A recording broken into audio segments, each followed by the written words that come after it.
Bienvenidas, bienvenidos a un nuevo programa de la revista Amartya.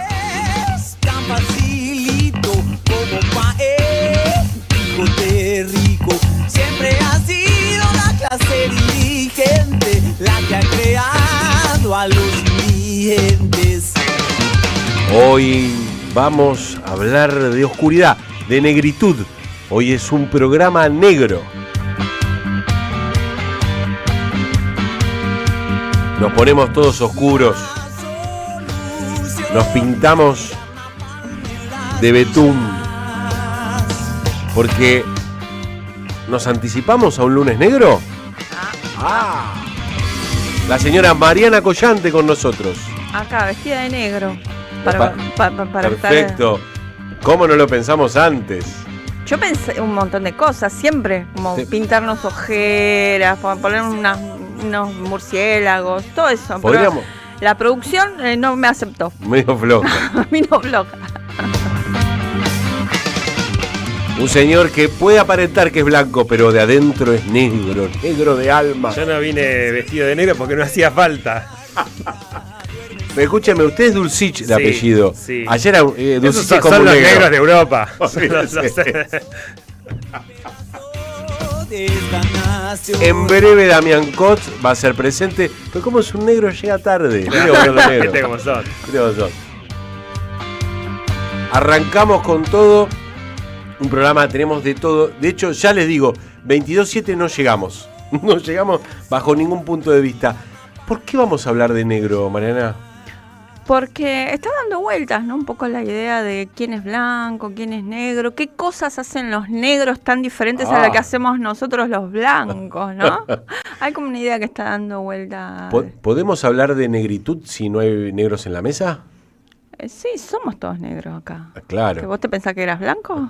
Con este Saúl, aparte de este Saúl, ¿quién nos viene a decir a nosotros? Acá, entre fantasmas, no nos Es pisemos la como, sábana. claro, además es esta idea de cómo te ven de afuera. Viste que Milei construye esta idea de los zurdos de mierda, comunista, que es parte de su guión, pero que cuando uno lo escucha en Trump, por ejemplo, en un presidente norteamericano, se entiende claramente cómo la mirada desde afuera.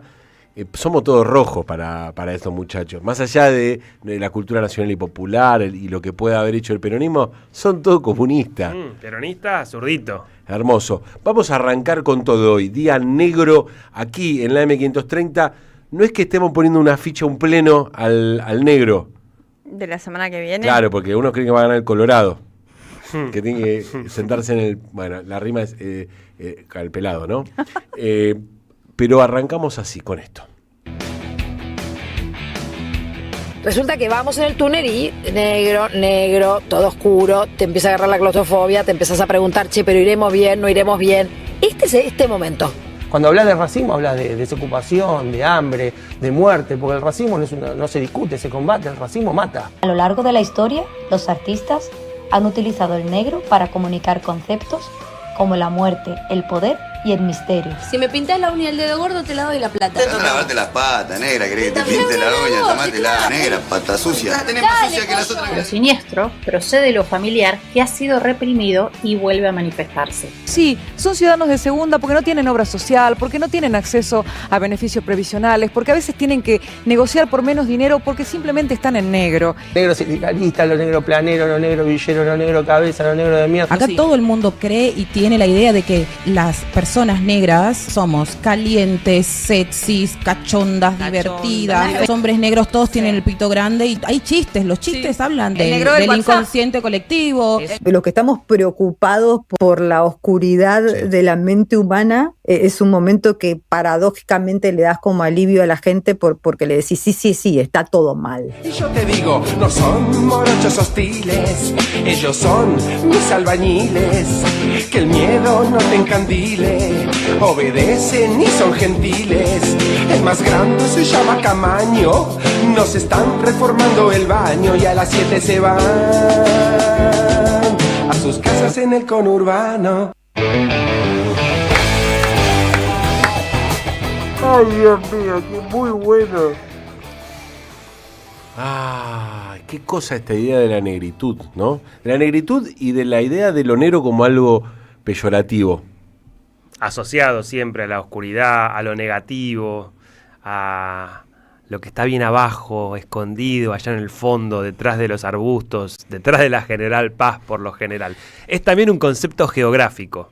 Sí, y que incluso en uno de los audios que elegiste, Mariana, también asociado a esta idea de, bueno, son calientes, tienen el pito grande, toda una estereotipación, no sé si se llama así, perdón que soy un negro y puedo hablar como quiera, pero usted no está, si no se está mirando, imagínese 3 negros hablando por radio, pero hay una idea de la construcción, ¿no? Bueno, se habla mucho del trabajo negro. Yo voy a hablar del trabajo negro, pero hemos aprendido a hablar del trabajo no registrado. Ahora, ¿qué pasa cuando uno quiere utilizar la corrección en términos de discurso, pero que en términos sociales todavía no está resuelto? Tenemos una candidata como esta chica, ¿cómo se llama? Karina, ¿no? Sí, Reinhardt. Que habló de negros, o habla de negros, ¿no? Directamente. Vos vas a hablar de eso. Sí. Porque en realidad se llama Karina Celia Vázquez. No seas racista. No, ella es racista. No eligió un Olivares. Se pone un apellido alemán. Claro, aparte impronunciable desde estas latitudes. No, definitivamente. Ahora, culturalmente, ¿no? La idea de lo negro como algo negativo y peyorativo todavía es muy, muy presente en la sociedad argentina. Muy presente. Pero para mí vuelve todo el tiempo, ¿no? No es algo que en algún momento se va y la corrección política lo logra aminorar. No, para mí está todo el tiempo eso. Es como algo dado. Y creo que lo único que puede uno hacer con eso es apropiárselo y darlo vuelta, como ha pasado tanto con las diversidades. Me parece que eso es una enseñanza también. Por eso trajimos un negro para que pueda hablar por nosotros, el señor Damián Kotz, que llegaste tarde como bien negro que sos. ¿Cómo andan, blanquitos? ¿Por qué el negro, cómo actúa el negro como color denigrante, ¿no? En una sociedad que intenta ponerle colores a las cosas? Bueno, yo creo que el tema del negro supera el tema del racismo. O sea, la gente... Vos fijate que el gran problema de las personas hoy es que se le ponga la pantalla en negro. Entre otras cosas. Ahí claro, es un final terrible. Y se pudre todo porque se acaba la simulación de la vida y empieza la vida real. Qué problema, ¿no? Se te corta la luz, estás al horno. Bueno, sí. Y se quema, ¿no?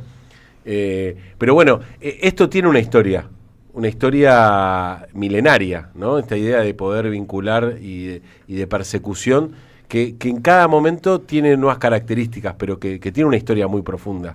Y que además parte de un presupuesto muy, muy básico, que es el etnocentrismo. Que hay como una propensión de los pueblos a sentirse el centro, y el otro siempre es el extraño, a quien se reviste de un halo negativo. Yo creo que de todas formas esta idea de la negritud como algo negativo no es milenario, tiene un par de cientos de años. Podemos rastrearlo a la antigua Roma si querés, pero no, Roma no tenía una visión global y no conquistaba el mundo todavía. Esta idea universal de lo negro, que hasta en China es compartida como algo negativo, los chinos son súper racistas, sobre todo con la población afro, es un producto de la modernidad occidental. Qué interesante, o sea que es bastante nuevo, podríamos decir en términos históricos. Sí, es bastante blanco.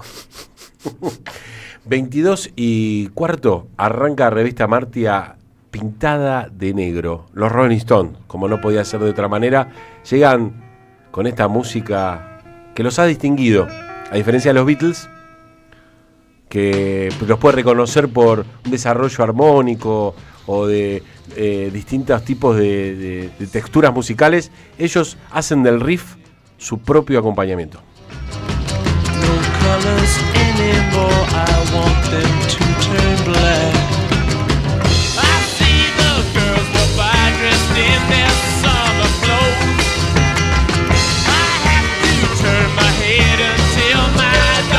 Goes.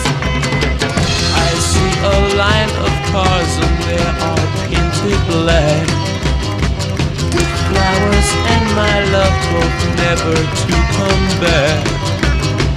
I see people turn their heads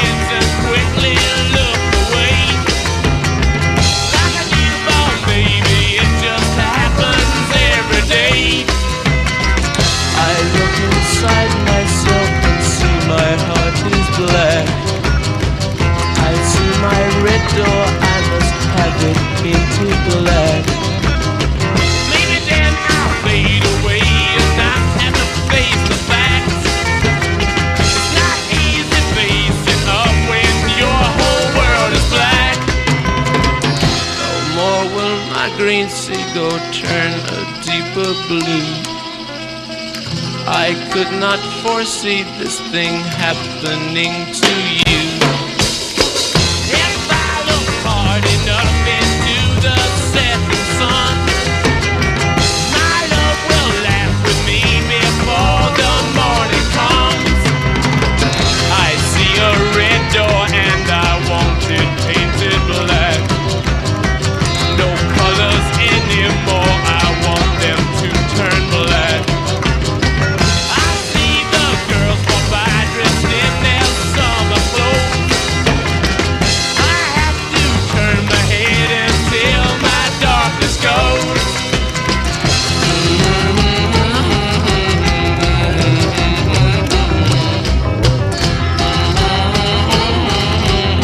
¡Qué temón! Los Rolling Stones acá en la M530. Increíble. Impresionante esta banda. Hay que reescucharla si alguien no lo ha hecho todavía. Bueno, ¿en qué orden? Los grandes éxitos. No busé tanto. Fíjate cómo el riff lo apropian como parte del acompañamiento. Después pasame un cassette. Dale, te paso VHS también. Dale. Bueno, hablando de pintar de negro, ¿cómo seguimos? El señor Nicolás Dulcich. Buenas noches. Vamos a hablar del racismo y vamos a hacer una breve genealogía del racismo. Primero que nada hay que decir, hay que reconocer, hay que hacerse cargo que el nuestro es un país racista, claro está. Como está dentro del mundo y el mundo es racista, lógicamente no vamos a hacer la excepción. Claro. En todo caso, lo único particular que tiene nuestro país es el modo en que se expresa ese racismo enmarcado en particularidades locales. Y para hablar de esas particularidades, yo tengo un video de Karina Celia Vázquez, la candidata de La Libertad Avanza, que tiene un nombre artístico podríamos decir, Karina Reinhardt, que ya es todo un indicio de lo que vamos a estar charlando. El público tenés que ir a buscar. No, es el electorado que no fue a votar, Johnny, el que no fue a votar, por ahí el del PRO, por ahí el que... coincido. ¿Cómo así? Bueno, qué sé yo. ¿Por qué el otro? De verdad que es una enfermedad mental. No sé si yo entendí mal, ¿lo dijiste enfermedad mental, puede ser? O... Sí, no, perfecto. ¿Pero eso lo decís en serio sobre la gente que no los vota a ustedes? No, a ustedes no. Las personas que no tienen la capacidad de ver otra mirada. Que vos me digas, yo estoy mirando algo, y veo que no tengo cloacas, veo que no tengo esto. ¿Por qué sigo votando? Está bien, pero por ahí hay gente, Karen, que piensa distinto, no son enfermos mentales, es muy delicado decir... No piensan distinto, no es que piensan distinto, las personas no es que piensan distinto, es un tema cultural, no es un tema de pensamiento, no es que piensan en Perón, es un tema de cultura, que vos lo tienen adentro. Claro, pero no te podés, hermoso. Creo es que... esa gente decís, negro, dijiste negro, no, negro de alma. Negro de alma. Es lo que quiso decir. Cualquier persona que haya nacido y haya sido criada en este país, en esta sociedad, sabe perfectamente cuál es el trasfondo de ese discurso. Negro de mierda. En todo caso, pero cuando yo digo negro de mierda, te van a decir, claro, no me refiero al color de piel, Julián, me refiero... Por favor, es de alma, es cultural. No se adaptan a esto que está pasando, o sea, no pueden aceptar otra... Eso es racismo puro y duro, racismo estructural. Entonces, yo lo que vengo a proponer acá es una genealogía del racismo. ¿De dónde sale? Porque esta señora Karina, Karina, hay muchas Karinas con el 3%, evidentemente ni siquiera tiene la creatividad para diseñar un racismo. Primero que nada, antes de empezar a hablar, quiero decir lo siguiente: las razas no existen, el racismo sí. Pero las razas no existen. Aquellos que tengan perros y crean que son de raza, los estafaron. Lisa y llanamente. ¿Cómo que no? Existe el coli, existe el perro salchicha. Eso es el pedigrí. Lo que te están vendiendo es una genealogía, que el perro desciende de tales padres, progenitores, y que tiene ciertas características fenotípicas, pero todos esos perros pertenecen a una misma especie, que es la especie canina. Pueden reproducirse entre sí y dejar descendencia fértil. En términos biológicos, no existen las razas de perro, no existen las razas de caballo, no existen las rayas tampoco, algunas sí. Las mantarrayas. Exacto, pero no existen en términos biológicos. ¿Vos decís que un Doberman y un salchicha pueden reproducirse? No. llamamos a la audiencia. Queremos fotos. Queremos hacerlo, Queremos así fotos. que no, también podemos hacer el experimento. Quienes tengan, seguro hacemos Claro. un match de un salchicha y un Seguro. Doberman y sale un Dober salchicha. Fotos al 11 3200 0530. Bueno, hablemos un poco de historia.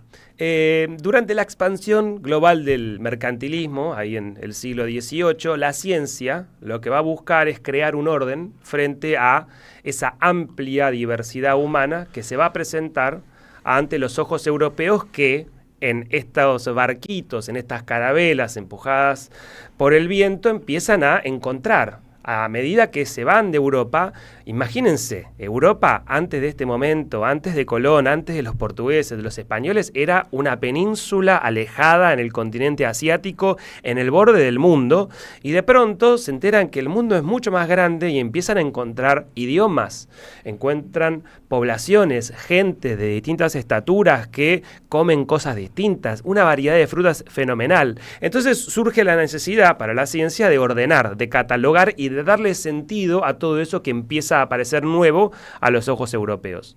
Así fue que se concibe por primera vez la clasificación de tipos raciales basados, evidentemente, en caracteres fenotípicos de las poblaciones humanas. Cuando decimos caracteres fenotípicos nos referimos a, por ejemplo, el color de piel, el color de mi pelo, por ejemplo, el tamaño de mis cejas, mi estatura, también entra ahí el grupo sanguíneo, etcétera. El problema es que estas catalogaciones van a terminar funcionando como parámetros de desigualdad intelectual, espiritual, sensitiva, racional. Los europeos van a decir, estos son muy sensitivos, estos son más calculadores, estos son más colorados. ¿Y por qué? Bueno, vamos a ver. Igual tengo una pregunta antes. Obvio. Si la vida de Europa, de esa Europa que vos contás, Sí. tenía que ver con vivir alrededor del Mediterráneo. Sí. O sea, negros ya habían conocido, ya habían Sí, visto. pero los negros egipcios. traían el álgebra, los negros traían la Por eso matemática. los moros ya estaban. Claro, pero no eran inferiores. Por eso te digo. Claro, exacto, pero vos tenés todo el mundo indígena. Vos pensás, no existía internet. Claro. Un europeo no había visto nunca en su vida un chino. Claro. O sea, Se lo contaban. Se lo contaban. Esto estaban los relatos, estaban lo más cercano que tenía a ese conocimiento estaba en la Biblia. Y se lo contaba un cura en latín. Claro. Boludo, o sea, se lo contaba un cura en latín. Olvídate todo lo que vos sabés. Un campesino europeo, previo a este periodo, en su perra vida vio a un tipo que era distinto a sí mismo. Se casaba con la prima. Claro, claro. Ahí va a aparecer Carl Linneo. Seguramente hayan escuchado hablar de él, un sueco, médico, naturalista, botánico. En esa época eran muchas cosas. Y él es importante porque en 1735 publicó el famoso Sistema Naturae, el cual va a proponer una clasificación para nombrar a todas las plantas y animales conocidos y por conocer. Esto va a ser importante, ¿por qué? Porque hasta ese momento las ciencias eran muy chauvinistas, ¿no? Y se desarrollaban las investigaciones en lenguas vernáculas. Eso hacía que las investigaciones se dupliquen, que el tiempo se desperdicie y que sea celosa cada nación en resguardar su investigación. Con esta pretensión universalista, la ciencia, al apelar al latín, decir, bueno, superemos las barreras internacionales de los estados nacionales, superemos las barreras lingüísticas y empecemos a usar un sistema que sirva para todos. Entonces, si alguien encuentra una nueva especie, gusta este sistema y vale para siempre. Lo estuvimos viendo de cerquísima con la expedición al fondo del océano con nuestros investigadores de CONICET, encontrando especies nuevas. En 1760 también Linneo va a crear y va a publicar lo que se llamó la antropomorfa, que tenemos una imagen que es bastante simpática, por decirlo menos. Básicamente voy a describir para quienes no están viendo la imagen, es una clasificación de, según Linneo, desde ya en 1760, Linneo nunca salió de Suecia. Y no sabía dibujar. Bueno, te quiero ver a vos también, ¿eh? Una clasificación de, según él, los 4 tipos de seres antropomorfos conocidos. De izquierda a derecha tenemos el troglodita, el hombre con cola, el sátiro y el pigmeo. ¿Y dónde sacó el hombre con cola? El que se está tocando la teta es espectacular porque justamente es el sátiro, ¿no? Ahí Vicky se ríe. Hay que entender que con los viajes vuelven a Europa diarios, crónicas, relatos, fantásticos, de dragones, de sirenas, de un tipo que va a América a buscar el dorado, no encuentra una mierda, Pero manda un dibujo. pero vuelvo con historias. Imagínate vos. No encontré el dorado, pero Cruzás tengo el una océano, historia. pediste plata, volviste después de un Claro, año, sí. llegás al pueblo y ¿qué trajiste? Vi unas Historias, sirenas. no sabés lo que vi. Y tenés que inventar algo. Bueno, Robinson Crusoe, ahí tenés un ejemplo. 1719, todo lo que trajo Robinson Crusoe. Excelente. Pero y esto es importante porque muchos de estos antropólogos, científicos, biólogos de escritorio se van a nutrir de estas crónicas para hacer ciencia. Yo recuerdo algunas columnas atrás, hablábamos acá en este programa, en esta radio, del cientificismo. Bueno, esto también es la ciencia. Y la ciencia funciona así también hoy. Hay una cantidad de sesgos enormes. Cualquier científico o científica que se precie desconfía de todo, incluso del quehacer científico. Desde entonces, estos muchachos, varones, blancos, europeos, van a sostener que entonces los humanos se dividían en razas, lo que empieza a dar lugar al racismo, porque a cada una de estas razas se le va a otorgar ciertas características. Solo voy a dar un ejemplo de, por ejemplo, lo que dijo Darwin, lo conocen, en Tierra del Fuego, 1821, hablando de los habitantes de Tierra del Fuego. Charles decía: jamás había visto yo seres más abyectos ni más miserables, completamente desnudos. Estos desdichados salvajes tienen la talla escasa, el rostro repugnante y cubierto de pintura, la piel sucia y grasienta, los cabellos enmarañados, la voz discordante y los gestos violentos. Cuando se ve a tales hombres, apenas puede creerse que sean seres humanos, habitantes del mismo mundo que nosotros. Fíjense cómo acá empieza a funcionar la lógica del nosotros inclusivo y del otro. Ahí empieza la lógica de la alteridad. Si yo veo que Mariana come con las manos, que no le entiendo lo que habla, que grita, yo automáticamente rechazo eso exótico, me da miedo, me genera pavor, y yo digo, para reafirmar mi identidad, yo no soy eso. Y obviamente los europeos y la ciencia europea va a construir un relato que va a ubicar al resto de los pueblos exóticos en un lugar de subalternidad, ¿no?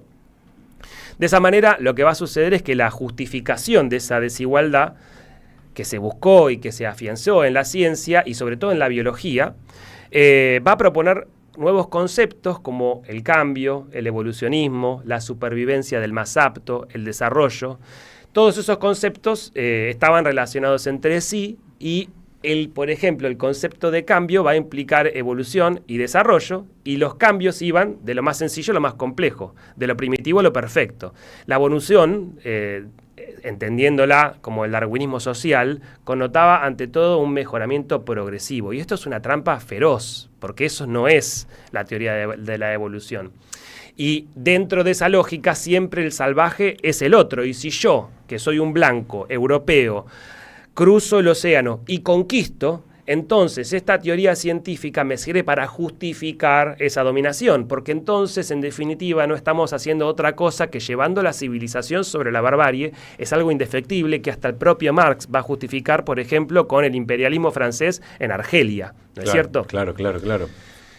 Hoy sabemos, bueno, les decía antes que hoy hay pruebas, sabemos científicamente que no existen razas, que ninguna población de Homo sapiens en ningún rincón del planeta encuentra dificultades biológicas para entrecursarse entre otras y dejar descendencias fértiles. Por eso hablamos de una sola especie. Claro, porque si no, la raza sería como decir que somos distintas especies. La raza es un concepto que acuñó la ciencia, pero que no tiene fundamento científico. Vos fijate la trampa.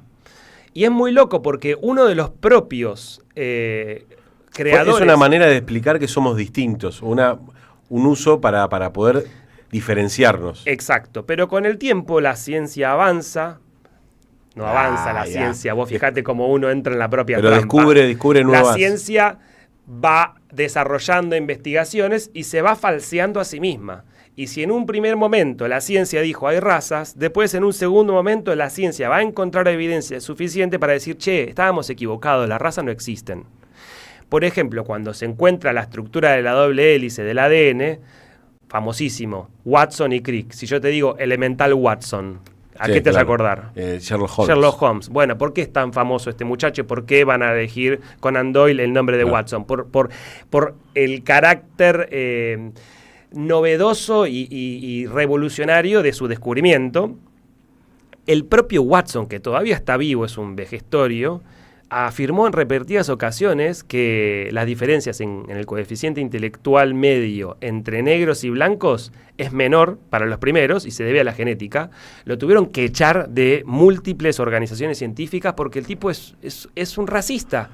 Que sea científico no quiere decir que diga boludeces y que diga cosas que no son científicas. Claro, claro. Y ahí es que entendemos el racismo. Volviendo a tu pregunta, el racismo existe, las razas no.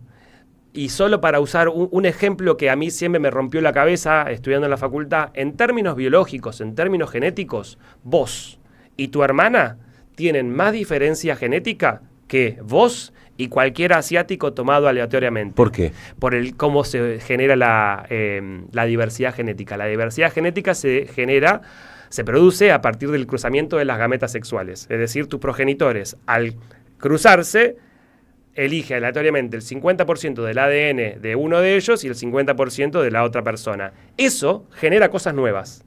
Entonces, hay muchísima más diferencia entre vos y cualquiera de tus hermanos que entre vos y alguien que no conozco. Alguien de Sudáfrica. Eso es lo que hace maravilloso. Y como la deriva genética no se permite, es decir, imaginando el hipotético caso de que una población humana se vaya a Marte y permanezca y se cruce y deje descendencia fértil por vaya uno a saber cuánto tiempo, de manera independiente del resto de la población de la Tierra, quizá en un futuro ahí aparezca otra especie y ninguno de esos individuos tomados aleatoriamente, un marciano ahora y un terrícola, puedan cruzarse y dejar descendencia fértil. Pero eso no sucedió, entre otras cosas por la globalización que los mismos racistas europeos crearon. Qué interesante, ¿no? Porque ahí se entiende esta idea de cómo la razón de manera instrumental sirve para un cometido económico. Si el racismo se ha propagado fue porque fue muy conveniente. Pero sin lugar a dudas. Le sirvió a los chabones para conquistar y decir, bueno, a todo eso matalo porque no tienen alma, por ejemplo. Y porque es lo que hay que hacer de acuerdo con la ciencia en base al progreso. ¿Quién decía no hay que ahorrar sangre de gaucho para que será bueno fértil para esta tierra? Pero también habría que incorporar a la religión, ¿no? Sí. La ciencia es la religión moderna. Bueno. Deja tu mensaje en nuestra línea de oyentes de WhatsApp. 11 3200 0530. Somos Radio AM530.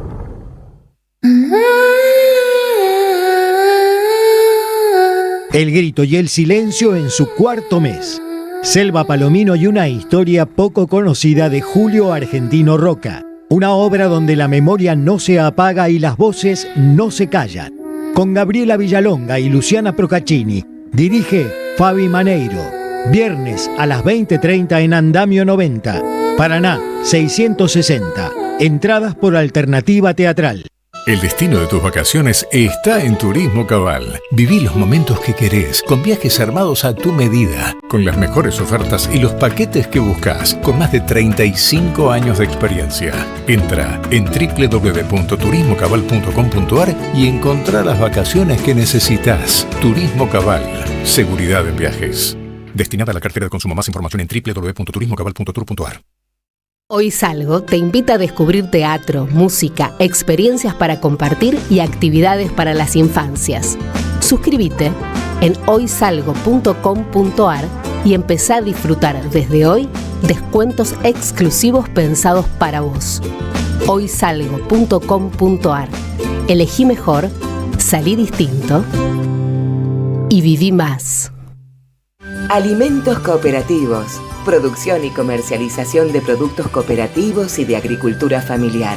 Envíos a todo el país. Por pedido, envía tu mensaje al 11 34 31 2928. Seguinos en Instagram como @alimentoscooperativos. En 2025 vení a los talleres de Lecuni. Música, actuación, coro, tangos, cuentos, teatro, percusión y mucho más para compartir en familia. Acordate, en 2025 los talleres de Lecuni te están esperando. Informes e inscripción, informes.ecuni@gmail.com y seguinos en Facebook, Espacio Cultural Nuestros Hijos, y en Instagram, @ecuni.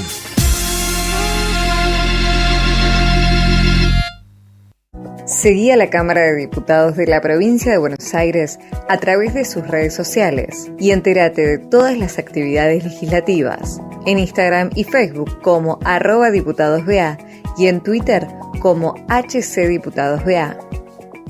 Juan Tata Cedrón y Mauricio Cartún, una juntada. Domingo 9 de noviembre a las 20. Teatro Catalinas Sur, Benito Pérez Galdós, 93 La Boca. Entradas por alternativa teatral con un 20% de descuento hasta el 17 de octubre. Rumbo al sur con la chata llena. Las voces se multiplican. Nuestra comunidad se agranda. Acá, escuchándolos, compañeros, buen día, en Merlo, provincia de Buenos Aires, con Urba. Gracias a la comunidad 530, renovamos nuestra planta transmisora. Más potencia, más llegada. AM 530 Somos Radio. A todo el país. Nadie lee nada. Ya te dije, me gusta leer. Ella tiene 13 años y aproximadamente lee 40 libros al mes. Seguimos leyendo en esta época, pero bueno, yo tengo biblioteca hasta en el baño. Si tú quieres, a ti te va a gustar este libro y a mí me va a gustar este libro. Tú a mí me tienes que respetar. Ellos cuando recibieron el libro cerraron los ojos y lo olieron. Es algo increíble. Tengo libros en iBook. Una persona que lee es una persona que quiere saber más. Me gusta leer. Leedores de libros son genios.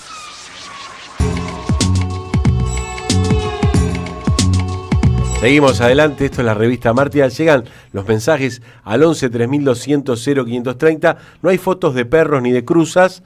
No los quiero desilusionar, pero bueno, la gente nos llama y nos escribe. Alejandro, por ejemplo, dice: lo sigo siempre, pero me sacan la duda, porfa. ¿Cómo es el dicho? ¿Pongamos negro sobre blanco o blanco sobre negro? Blanco sobre negro, señor. Claro. Seamos claros.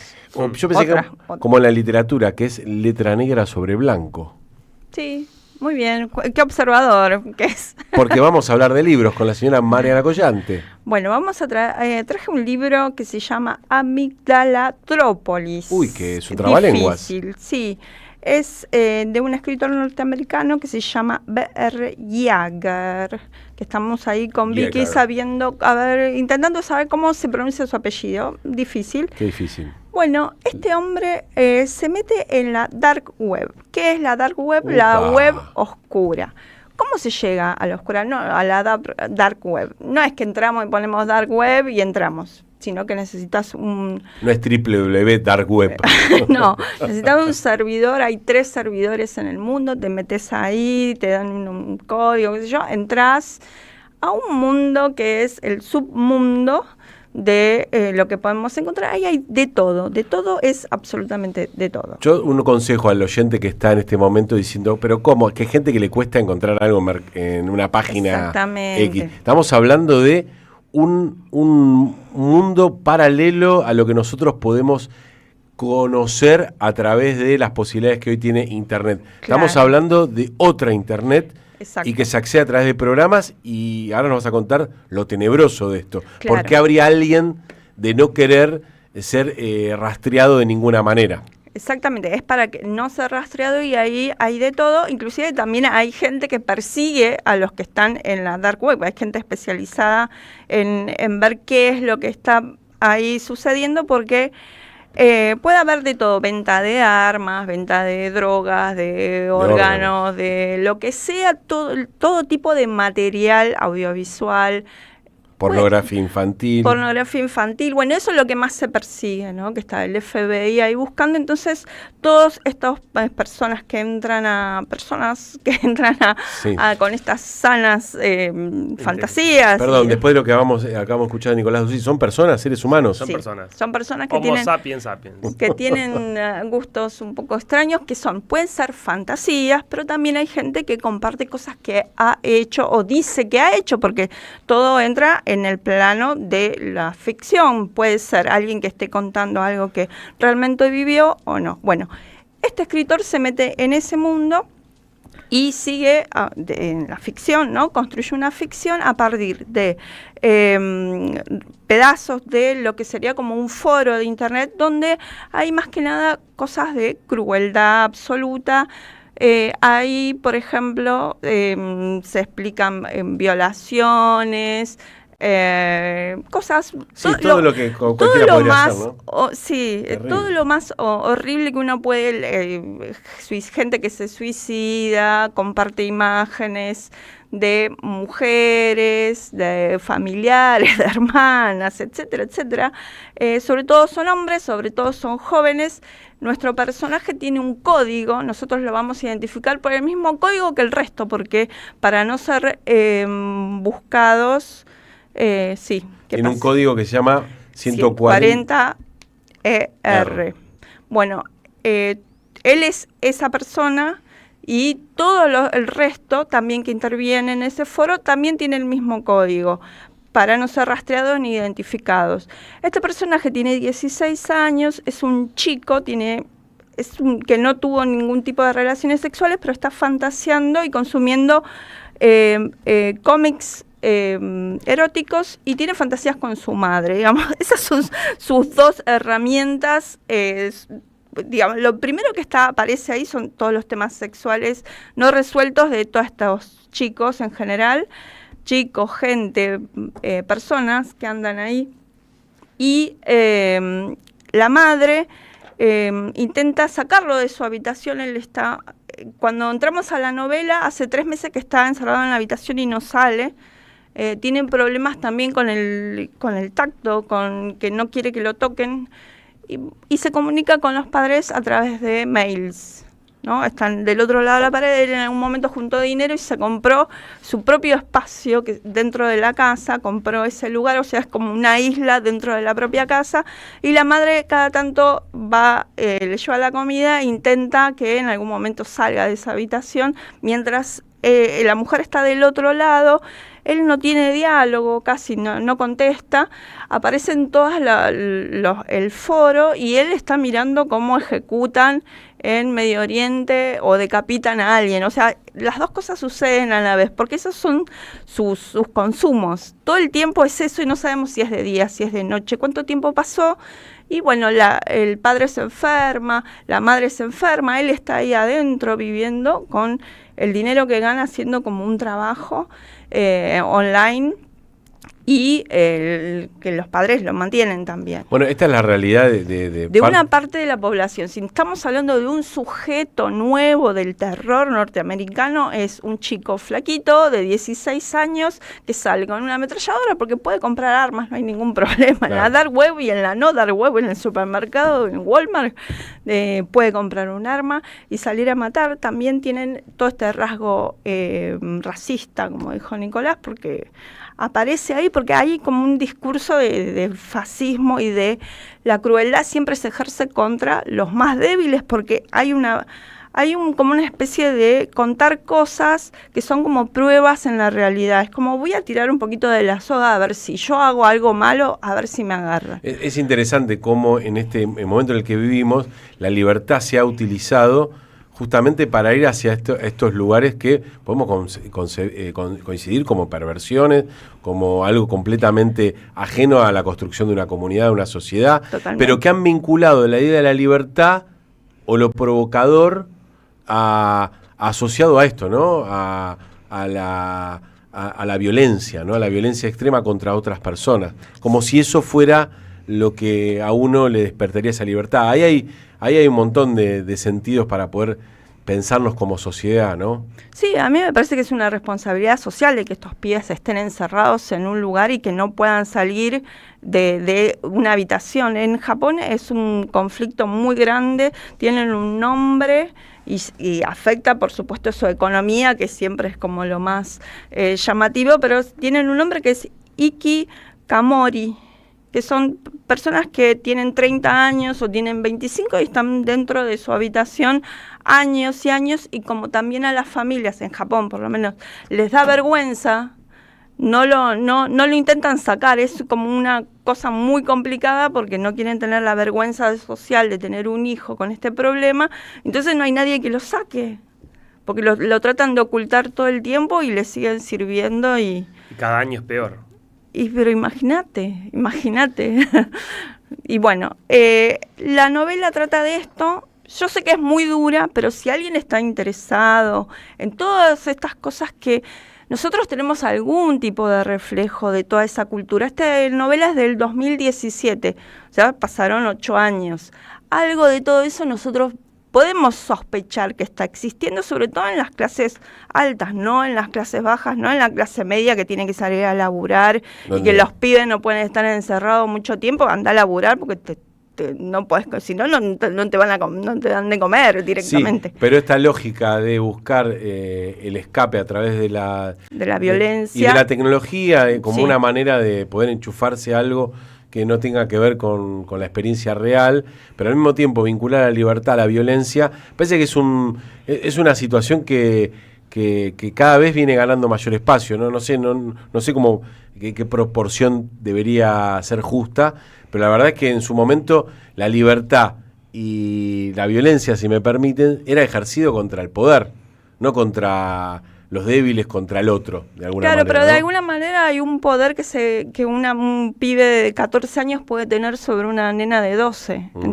Ese es el tema. Es cuánto de ese poder yo puedo usar contra alguien para hacer algo, para ser una persona. Me parece que hay algo de eso también, ¿no? Art hace mucho tiempo dijo ser a través del delito, que es la única manera que algunas personas tienen de ser nombradas, de ser en alguna sociedad. Sobre todo es muy llamativo la inacción de los padres, que no lo pueden ni sacar, no saben cómo dirigirse, le contestan mails. Imagínate tener a tu hijo encerrado y que te escriba un mail que pasan los años y vos sabes que está ahí y no lo puedes sacar. Es como, bueno, muy loco. Pero como yo soy muy buena. Muy generosa. Soy muy buena, muy generosa, y la editorial Caja Negra también, vamos a sortear un libro de esta belleza. Si quieren, bueno, yo lo leí en 2 días y mi vida ha sido muchísimo peor, pero bueno, no pasa nada. Después me vi... ¿Cuál es tu experiencia al haberlo leído? La masacre en Texas, porque bueno, dije... A ver. Oscuro, que reviente. Bueno, pero es que tiene que ver con también hacernos cargo de esa oscuridad que también estas sociedades capitalistas, neoliberales generan. Está produciendo eso justamente, sí, hay una parte de la población de pibes que tienen 14, 15 años que creo que su refugio es esto, y es horrible. Editorial Caja Negra, Amigdalatrópolis. Sí. ¿Quieren un ejemplar? Escriban al 11 3200 0530, 11 3200 0530, nombre, últimos números del DNI, y no pasan a buscar por la radio. No, lo tienen que ir a buscar a la editorial, que es en Palermo. Muy lindo lugar. Pasan por ahí en un horario que yo les voy a decir, con un código que yo les voy a decir, y un montón de cosas que yo les voy a decir. No, mentira, solamente dejan el número de documento, le paso la dirección. Espectacular. Y lo pasan a buscar cuando pueden, y no voy a decir que son felices, pero la literatura sirve sobre todo para incomodar, y más que incómodo que esto no hay. Oscuridades, hoy hablamos de oscuridades, de sombras, y nos vamos para otras tierras. Rubén Rada, Fernando Cabrera lo tienen con una versión también de la oscuridad, que es triste al mismo tiempo y que nos ayuda a sobrepasar momentos difíciles. Esta es una versión que, si ustedes vieran el video, va a entrar en un bar y van a estar ellos dos cantando a capela, si no recuerdo mal, esta hermosa versión de Te abracé en la noche.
Seguimos adelante acá en la M530. Esto es Revista Amartya. Y ahora... Y ahora vamos a seguir con esta oscuridad densa, pesada. Yo te hablo familias con deudas, un drama de la economía real. Ay, ay, ay. Todos empiezan a hacer gestos. Sí, no sé si la escucharon a Cristina, 17 de octubre, desde el balcón. Además de dar un discurso en formato de audio, que es algo que me fascina de este momento, si no fuera porque está presa y este país se va a la mierda. Esta idea de que, bueno, hasta que no la liberemos, no la vamos a escuchar en vivo y en directo. Bueno, ella en su discurso hace referencia a algo muy concreto y tiene que ver con las deudas de las familias. El dato es estremecedor. 11,3 millones de argentinos y argentinas están obligados en este momento a tomar préstamos y refinanciar los pagos de sus gastos cotidianos.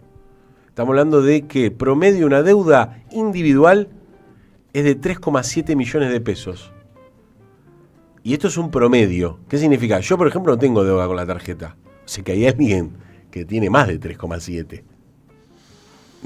Es terrible. Yo he escuchado gente muy cercana con deudas mucho más expansivas que esta. Y uno de los grandes problemas es que sobre todo los varones que tienen deudas no se animan a decirlo.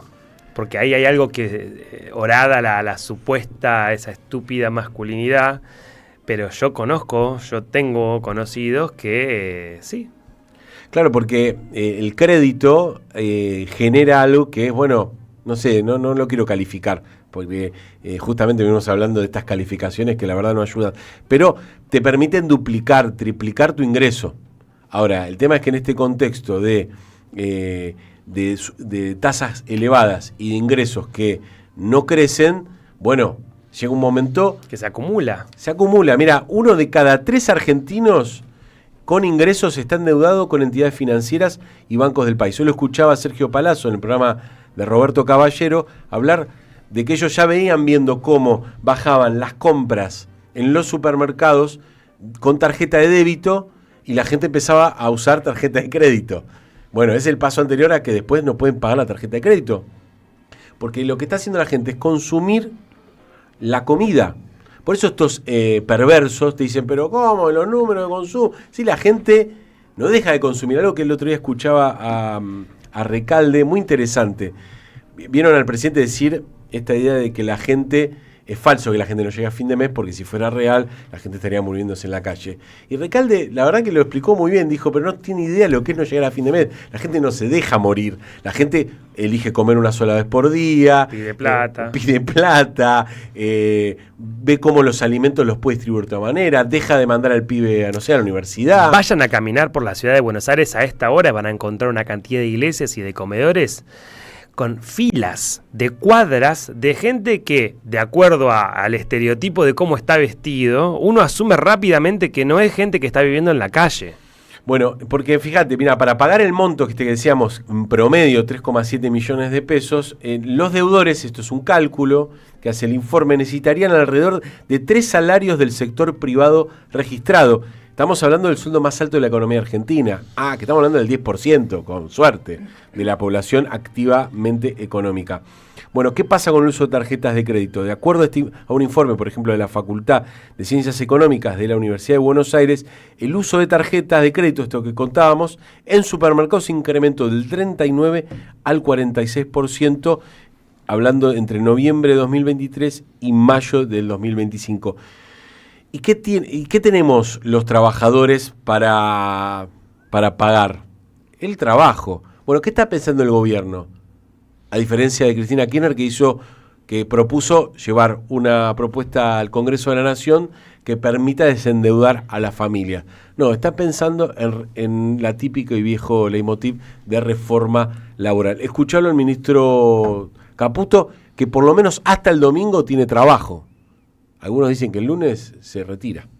La reforma laboral es fundamental porque venimos de un régimen laboral arcaico, rígido, imprevisible, donde ustedes son los primeros que lo padecen y razón por la cual el empleo no crece desde el 2011. Todos ustedes saben mejor que yo las dificultades que genera contratar gente, particular para las pymes, que a veces tener que despedir a alguien puede simplemente hacer que tengan que cerrar su empresa o su emprendimiento. Entonces, claramente necesitamos un régimen laboral más ágil, más dinámico y que termine con la industria del juicio, que solo que favorece a un puñadito así en contra de todos los argentinos.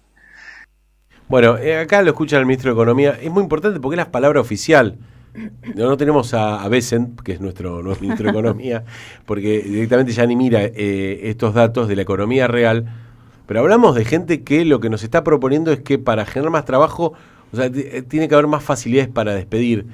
Hay gente que nunca tuvo una empresa real, que no sabe lo que es laburar con alguien en relación de dependencia, nadie quiere echar a nadie, y que finalmente ninguna reforma laboral generó más trabajo, por lo menos ninguna de las que han propuesto estos tipos. Dos cosas voy a decir sobre Caputo. Cuando usa la palabra pyme solamente para ejemplificar esta estupidez que vienen repitiendo hace 500 años, que me tiene harta, esto es insoportable ya. Por lo menos varíen un poco el vocabulario, inventen otras frases, porque es siempre la industria del juicio. Todo eso es insoportable del 2001, que están diciendo siempre lo mismo. Y bueno, nada, eso. Y después estaba pensando en la gente que se endeuda y lo que nosotros tenemos ahí es lo registrado, pero todo lo que ocurre en los barrios, todo lo que veníamos hablando antes, me parece que en algún momento no se va a poder pagar, y ahí vamos a ver, y a qué tasas y todo eso es imposible de saber. Yo creo que eso es como, por ejemplo, la punta del iceberg de lo que debe ser en los barrios, porque realmente es imposible. Estamos hablando de gente que tiene acceso al crédito, y los que no, también se endeudan. Totalmente. Escucharlo al secretario de Trabajo, que tiene como apellido Cordero, ¿no? la vida te da sorpresa, que aseguró que la reforma laboral busca consolidar derechos. Lo que no explicó es los derechos de quién. Escucharlo, esto decía hace mucho tiempo, pero habla de la calidad humana y de la cosmovisión del mundo que tienen. Se logra limitando la jornada, por ahí es al revés. Porque la limitación de la jornada, ¿cómo será? Yo limito la jornada, entonces usted tiene que trabajar menos. ¿Para qué? O sea, está mal trabajar. Estamos en contra del trabajo. ¿Para qué? ¿Para ir afuera a hacer qué? Bueno, probablemente, por supuesto, la vida familiar es absolutamente importante, pero esto ya se debatió. Y como bien se dijo recién, ya se debatió internacionalmente. ¿Qué le pasa a los argentinos? ¿Viste lo que es? Sí, sí. Aparte de la misma manera de poner las frases. Sí, de preguntar, ¿qué nos pasa? ¿Qué nos pasa a los argentinos? ¿Para qué queremos tiempo? ¿Para qué? Bueno, es que se está hablando de que quieren una reforma laboral que permita llevarlo a 13 horas. 13 Yo les voy a dar dos malas noticias. Esto en Grecia fue ley y en la Argentina ya pasa. Lo que quieren es legalizarlo. Hay gente que labura 13 horas ¿Quién más. ¿Quién tiene un trabajo? ¿Quién tiene un solo trabajo? Claro, es que, ¿sabés qué quieren? Quieren lograr poder contratar distintos trabajos. Es que van por el trabajo. Van a pulverizar, quieren llevarnos a la esclavitud de vuelta. Y eso que está bastante pulverizado, ¿eh? Eso bueno, pero es que el objetivo es romper con las relaciones sociales. Y el trabajo, que a lo largo de por lo menos el siglo XX, se intentó darle derechos, empoderar a los trabajadores, poder lograr una repartija mucho más justa. Incluso hubo proyectos políticos como digamos, el socialismo, que se ha planteado romper con la lógica del capital. Bueno, China ha logrado una lógica muy novedosa, ¿no? Mezclando ideas del mercado y cuestiones que tienen que ver con la planificación del Estado. El peronismo ha ensayado también estas lógicas. Bueno, estos tipos van contra eso, van contra la fábrica, que ya no existe más. Casi te diría que un proyecto para que la gente no se junte más. Los sindicatos, básicamente. Hay que decir la palabra prohibida, sindicato. Y finalmente el trabajo, como lo conocíamos. Como ordenador social también, ¿no? Esta idea de que se repite mucho, Cristina lo hablaba mucho, de cómo te vienen a desordenar la vida. Porque en definitiva, si te desordenan la vida, te vuelven más vulnerable y más débil y más fácilmente doblegable. Porque en definitiva esto es una puja de poder, es una puja distributiva de ingresos, de renta, pero sobre todo de poder, porque la codicia es infinita. Yo necesito no que seas pobre y que hagas lo que yo digo, sino que seas pobre, que hagas lo que yo digo y que cuando yo te escupa desde el piso, vos abras la boca para recibir ese escupitajo. Hablemos de números. El empleo asalariado cayó en julio a mínimos de la era Milei. Ya se perdieron 200.000 puestos de trabajo formal. Los datos surgen del informe de la Secretaría de Trabajo, de Cordero, ¿no? Que han escuchado recién. Esto es en base al Sistema Integrado Previsional Argentino, el SIPA, que es la que regula el que regula las bajas y las altas. Bueno, de acuerdo a esta fuente, 127.000 empleos son asalariados privados, 57.900 trabajos públicos, que fueron los que echó este gobierno, 20.600 son de casas particulares. Esta es la clase media, se va al tacho, básicamente, que no necesariamente son pérdidas laborales. El pasaje al trabajo negro. Exacto. Porque como dice acá, como parafraseando al presidente, no es que la gente deja de trabajar y se muere de hambre. La busca de otra manera. Entonces, gente que pasa al otro. Por eso te hacen el engaño que te suman los monotributistas. Claro. Y ahí te dicen, no, estamos generando trabajo. Emprendedores. Para ser exacto, 205.500 trabajadores. ¿Cuál es la propuesta del gobierno? No lo vamos a pasar, pero no sé si lo escucharon a Sturzenegger, que la verdad, indignado en Coloquio Ideas, que es el lugar donde se juntan las fuerzas vivas de este país. Hablan entre ellos. Que hablan entre ellos, en castellano, por ahora. Dijo, el gobierno les da la libertad de rediseñar el contrato laboral y ustedes no hacen nada. No sé si lo escucharon. Sí, hablándole a empresarios. Indignado. Claro, diciéndole, escúchame, le dejamos echar y no los pusimos nada en la jaula, les drogamos a los animales, le dimos el tenedor y el cuchillo, coman, loco. ¿Cómo puede ser? Bueno, que no usaron el sistema de cese. Entonces ese problema, enojado, casi tirando la tiza de la clase que estaba dando, no será tan grave, o están esperando otra cosa. Claro, ¿qué quieren? ¿Que le demos a los laburantes en la boca también con el tenedor? Entonces, para cerrar, a mí me parece un audio muy interesante del que fuera el ministro de Trabajo de Néstor y de Cristina, Carlos Tomada, que ha venido varias veces a la radio, un genio total, un tipo que está pensando el futuro, es un tipo muy interesante para escuchar, diciendo algo muy claro. Y esto que uno a veces lo dice fuera de micrófono, qué bueno que él lo diga. Todo lo que ellos proponen hay que avisar. Cuando haya otro gobierno, va a haber que derogarlo, pero que lo diga el ministro Carlos Tomada. Lo que hay que hacer, si sale la reforma laboral, es avisar desde ahora que cuando asumamos, la derogamos. Y en su lugar, hacemos una reforma laboral que resuelva el problema de los trabajadores de plataforma, que proteja a los trabajadores en materia de salud y seguridad. No una reforma, leyes laborales que vayan a favor del salario o políticas, no necesariamente todo es una norma. Yo creo que es posible combatir la informalidad. No compren el discurso de una reforma laboral como que va a ser algo que solucione los problemas argentinos.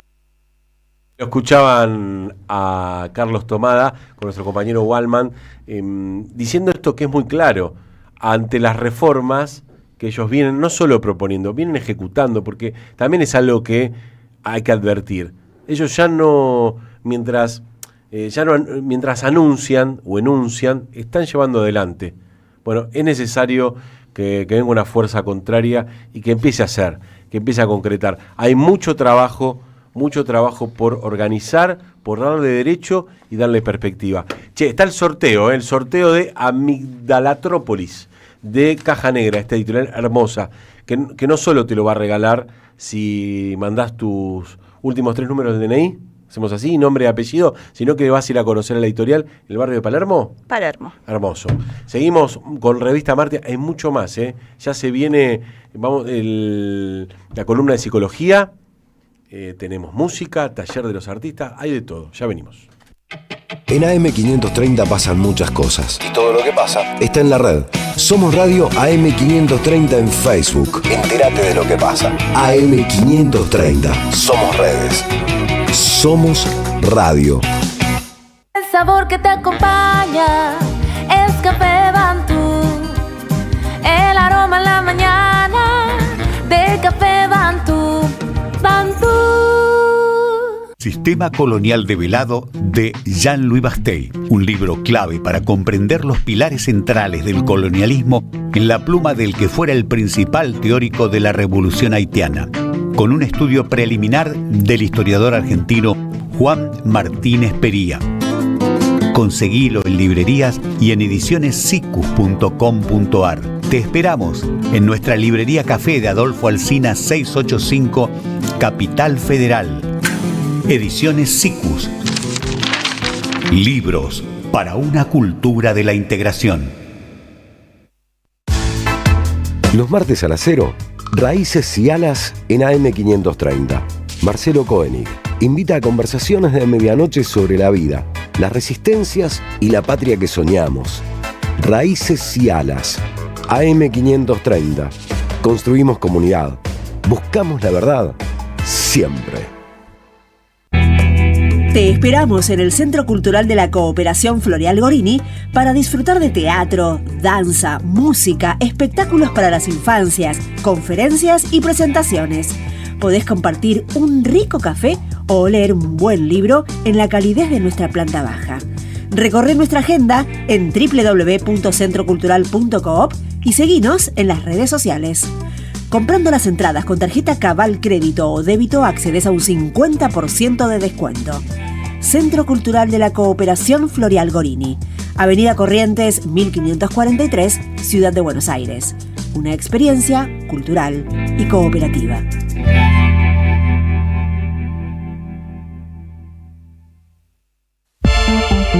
Las voces se multiplican. Nuestra comunidad se agranda. Hola Poli, te habla Silvia de Villa Pueyrredón. En general te escuchamos con esta radiecita vieja que era de mi suegra. Aún cuando nos estamos bañando la ponemos fuerte para seguirla escuchando. Cuando vamos en auto, siempre con ustedes. Gracias a la comunidad 530, renovamos nuestra planta transmisora. Más potencia, más llegada. AM530 Somos Radio. A todo el país. Empezamos a decir que sí, éramos locas de amor, de pasión por buscarlos y que no nos importaba que nos llamaran locas. La vida, la ciudad, las cosas que te pasan, te pueden enloquecer. ¿Es normal? El hospital es fundamentalmente un lugar donde esconder a la gente que la sociedad no quiere ver. Aquellos espacios que buscan normalizar el sujeto, cómo la normalización se produce constantemente y opera sobre todos los cuerpos. ¡Estás loco! La oscuridad de la cabeza de la gente, creo que hay que dejarlo salir. Todos tenemos un lugar oscuro y tal, y que lo que no es sano, no sacarlo, de alguna manera. Es difícil, señora presidenta, sobre todo cuando alguien padece, como es su caso, el síndrome de Ubris.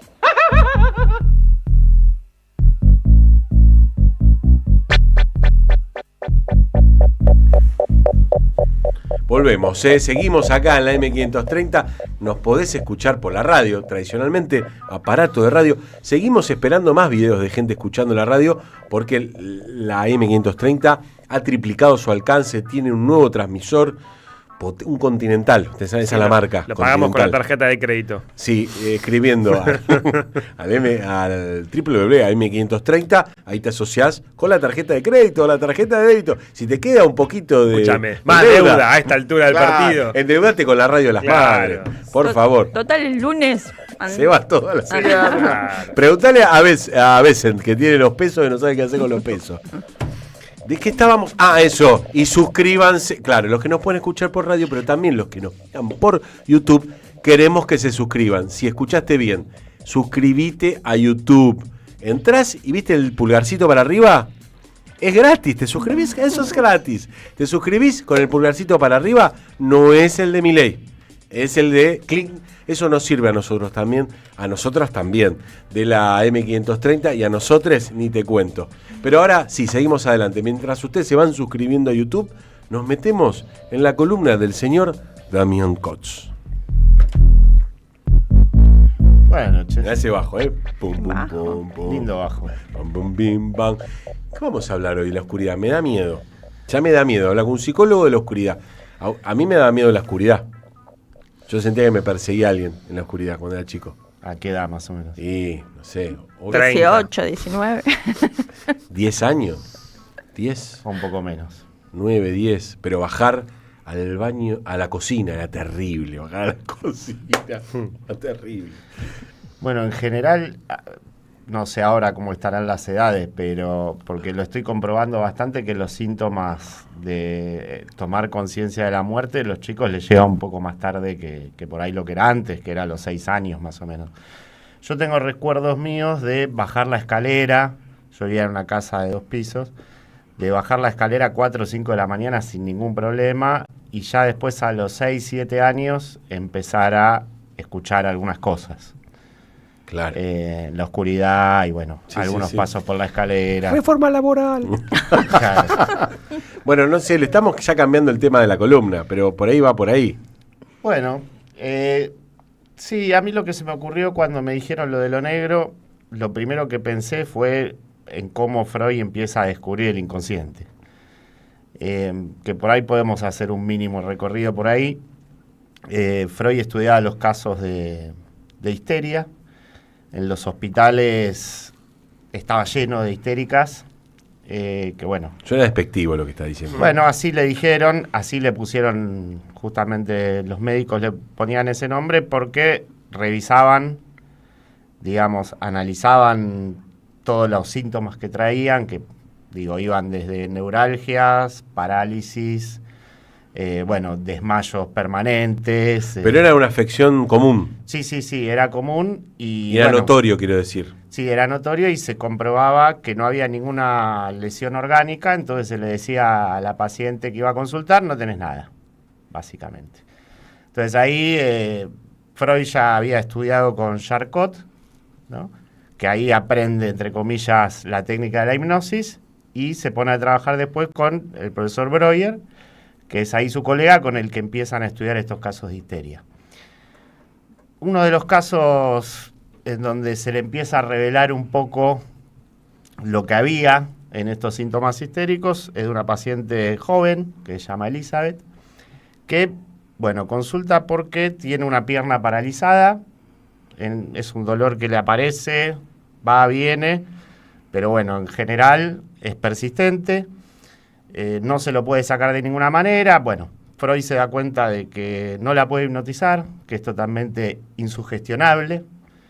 Entonces, bueno, empieza a ensayar algunas cuestiones en donde termina, de alguna manera, es la primera escena en donde descubre quizá el método de la asociación libre, pues como no la podía hipnotizar, le ponía la mano en la cabeza y le decía, bueno, piense lo primero que se le viene a la mente y cierre los ojos. Bueno, y ahí se empieza a dar cuenta de que hay una resistencia en la paciente a ser hipnotizada, digamos. Pero que, sin embargo, de esa manera, insistiéndole... Como decir lo primero que se te venga a la cabeza. Claro, y se empieza a dar cuenta de que cuando hablaba de determinadas cosas, empezaba a aparecer el dolor en la sesión, ¿no? Entonces, que había recuerdos ahí que, bueno, que había que recordar mejor, digamos. Había una parte oscura que no se podía recordar, y ahí descubre un poco... Vamos a tratar de resumirlo y no meternos tanto en la parte más técnica. Queremos los chismes nosotros. Claro, bueno.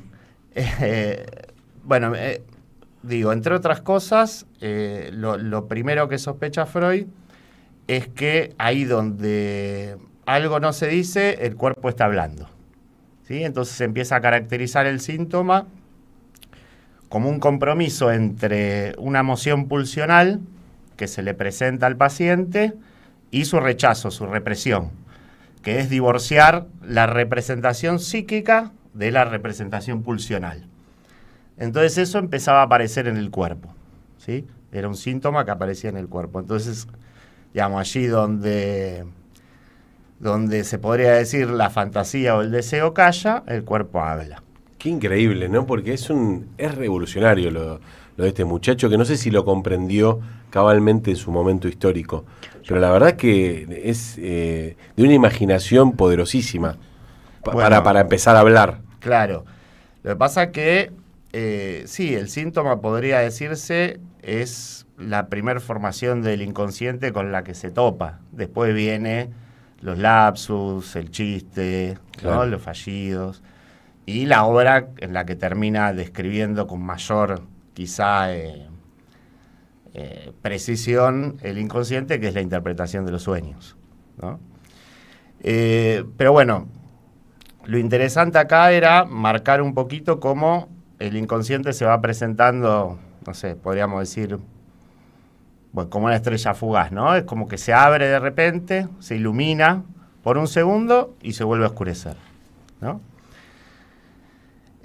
Y no sé por qué, cuando estaba revisando, pues me puse a leer varios historiales de esa época, son textos de 1895, 1896, no sé por qué volví a Borges,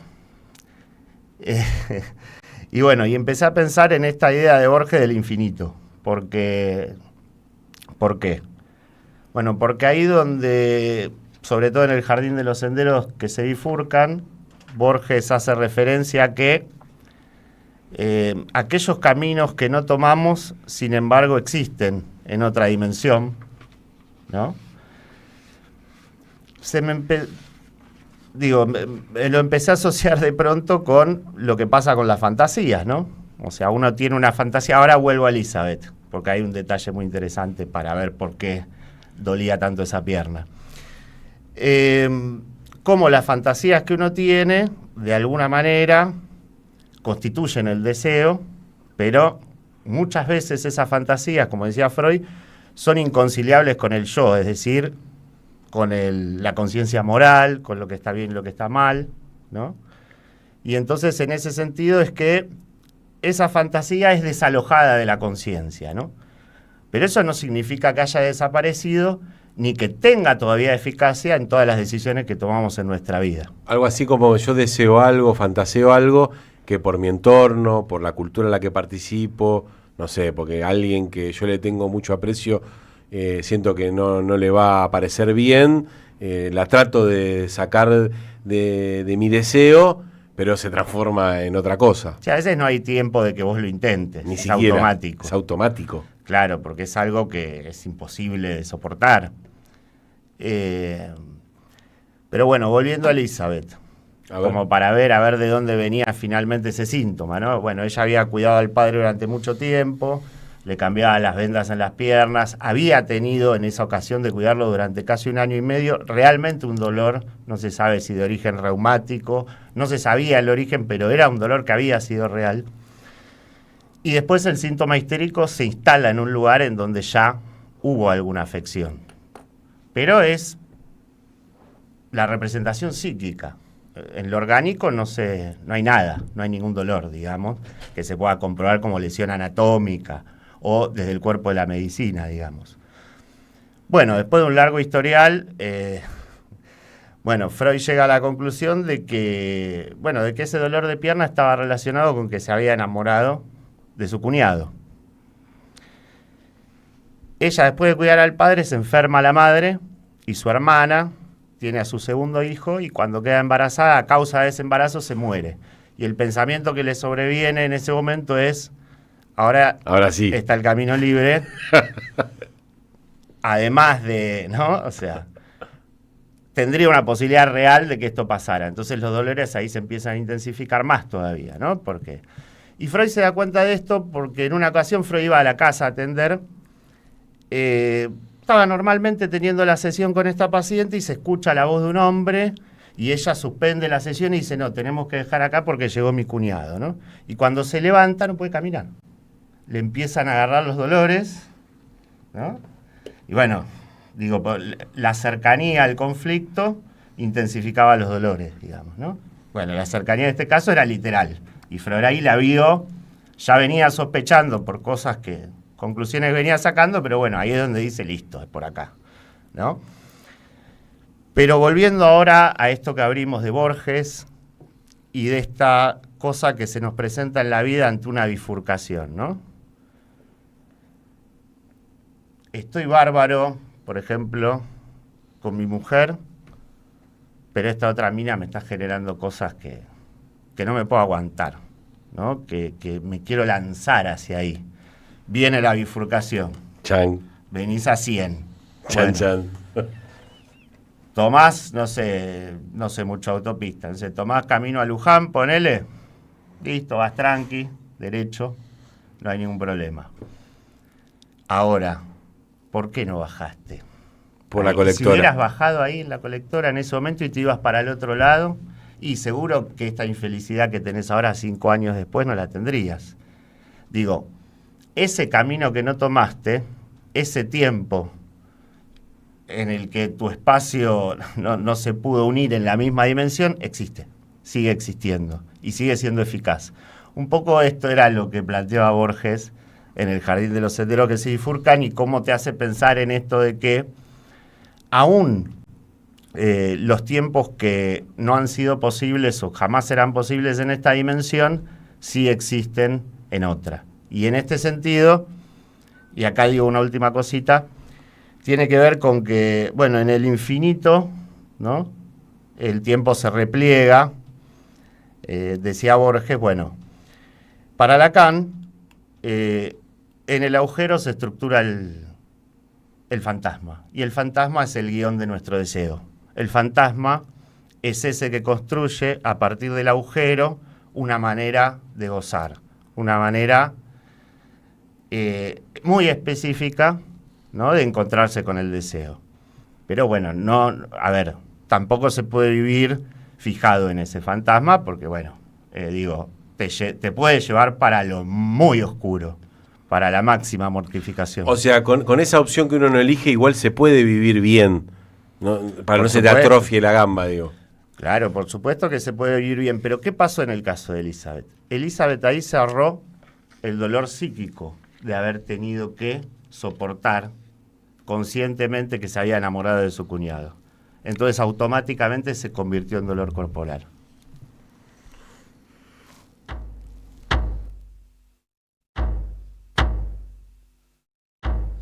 Y se abrirá todo el cielo.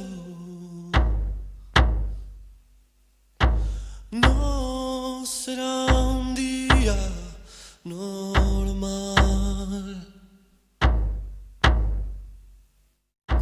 Después de todo llega siempre de algún modo. Las profecías se dan.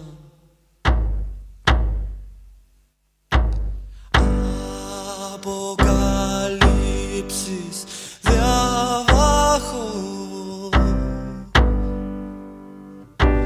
Un maremoto de amor. Fiesta en la calle, un orgasmo que nunca se acabe. Día de resurrección.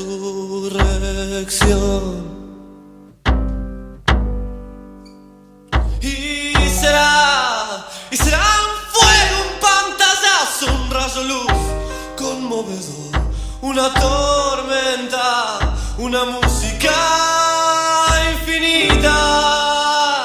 Y será un fuego, un pantallazo, un rayo luz conmovedor, una tormenta, una música infinita. Negro animal del trabajo, flama la luna por vos.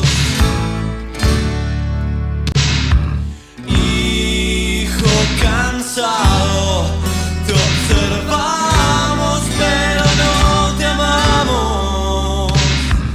Cargas con todo el dolor, gente de todos los lados. Vientos amigos de Dios, carguen sus armas, aunque sea cárguenlas de ganas.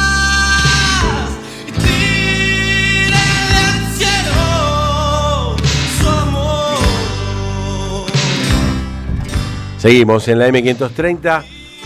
Hay sorteos. Y hay Fito Páez, ¿eh? Las profecías se dan, no tengan duda. Hay que insistir hasta el final. Por lo menos hasta el domingo. ¿Qué pasará el lunes? ¿Lunes negro? Qué largo va a ser el domingo, ¿eh? De goma. De goma. No, pero el sábado, arranca el domingo, empieza el sábado. ¿Ah, sí? Y sí. ¿Desde cuándo es la veda? Programa especial desde las 16 horas en la M530. Las principales conductoras de la radio van a estar acompañando todo lo que surja en la jornada y el análisis en los resultados. Y ahora sí, vamos a un nuevo segmento, nuestro bondi.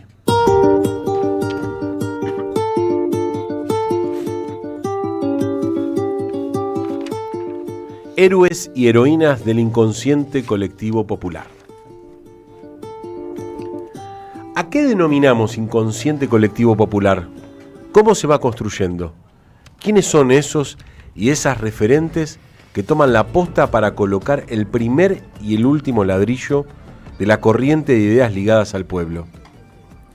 Dicen que los verdaderos héroes no buscan escenario, que se mezclan con el barrio, con las voces de la plaza, que están ahí, cerca de la gente, que emergen. En nuestro bondi intentaremos viajar con ellos, subirnos a ese colectivo popular junto a héroes y heroínas de nuestro pueblo, anónimos o no tanto. Hoy se sube al bondi Osvaldo Sorrentino, militante político, 76 años, un tipo que desde muy temprano en su vida supo abrazarse a la idea de construir, siempre y en todo momento, organización social, porque nadie se salva solo. Nací en el barrio de Pompeya, mi viejo un tipo de la resistencia peronista, tal vez allí se pueda dar cuenta de esta larga militancia mía. Cuando tenía aproximadamente 6-7 años nos mudamos al oeste del conurbano de la provincia de Buenos Aires, en San Antonio de Padua, donde comienzo a militar a los 16 años en la escuela secundaria. Terminado precisamente la secundaria, ingreso a la Facultad de Medicina y allí me integro a la primera agrupación peronista que se me cruza, que es el Frente Estudiantil Nacional, el FEN, en ese momento comandado por Grabois, padre, el papá del actual Juan Grabois, que era por entonces una agrupación de origen maoísta en transición al peronismo. De allí paso también un tiempo en el encuadramiento de Juventud Peronista y luego paso a la Facultad de Psicología, donde me integro a la Juventud Universitaria Peronista, que era el brazo universitario de la tendencia revolucionaria. En el barrio ya estoy militando en la JP de regionales, que también pertenecía a la tendencia, en una unidad básica con Juan Carlos Dantegullo.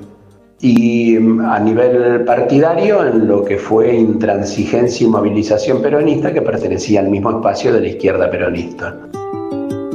Osvaldo no terminó ni medicina ni psicología, pero encontró su verdadera vocación en el arte, al tiempo que inicia su intenso recorrido por la militancia gremial. No concluyo ninguna de las dos carreras universitarias, ni medicina ni psico, pero paso lo que fue mi verdadera vocación, que fue estudiar Bellas Artes. Hago las dos escuelas principales, que son la Escuela Manuel Belgrano y la Prilidiano Pueyrredón, 8 años entre ambas. Y allí fundo, junto con otros compañeros, el FREPEBA, que fue el Frente Peronista de Bellas Artes. Esto fue todavía fines de la dictadura, poco tiempo antes de la vuelta a la democracia. Me pongo a trabajar en publicidad, en una agencia que pertenecía a Dantegullo, y salgo delegado de personal de esa empresa. Allí me vienen a buscar del sindicato de la actividad, que era el sindicato único de la publicidad, para que les dé una mano en una elección integrando la Junta Electoral. Me quedo 3 años ayudando en la Secretaría Gremial y luego de esos 3 años, en 1990, soy elegido secretario general del gremio, un gremio de nacional, es decir, un gremio que tenía todo el país, y hago el periodo de 1990 a 1993.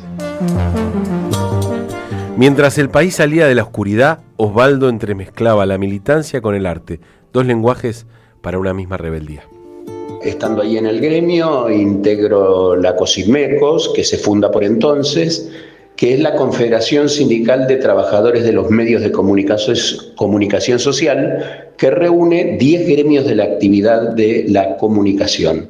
Desde allí trabajamos en la ley de medios y desde el sindicato nuestro hicimos el capítulo correspondiente a la publicidad.